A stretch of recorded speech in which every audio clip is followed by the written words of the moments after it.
voters are increasingly pretty sophisticated consumers of political information, and I think that they sense if there's hypocrisy there. It's part of why somebody like a John Daly is so popular. And part of my job is to see, can we have politics that feels more real?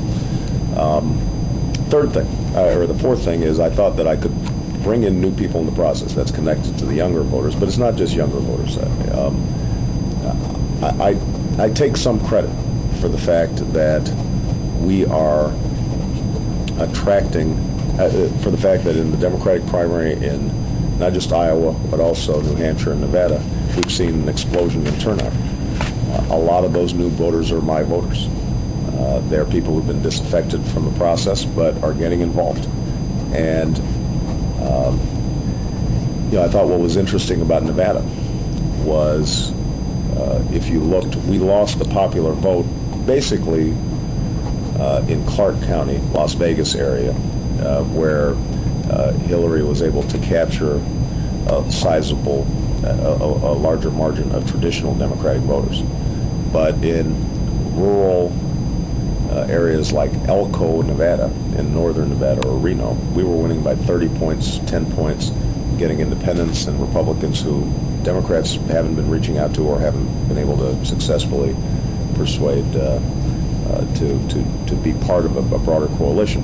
And part of what I want to do is try to break the model that we've seen in 2000 and 2004, where you've got 47% of the country on one side, 47% on the other. You got 5% in the middle, all live in Ohio and Florida apparently, and at the end of an election, whoever wins can't govern because you haven't put a working majority together. This, by the way, is where this notion that somehow I was a acolyte of Ronald Reagan came in. What I was saying in another editorial board setting was that Ronald Reagan was able to tap into an impulse in the American people at that time that allowed him to build a working majority, not for an agenda that I was sympathetic to, but that's, I think, the opportunity we have right now. It's the equivalent of Reagan Democrats. Can we get some Obama Republicans so that we can actually govern? And the last point I'll make, and then I'll just open up to questions. I think it's a truism now that we've done great damage to our reputation around the world, and I believe I can repair that damage more effectively than any other presidential candidate. Partly because of biography. I think that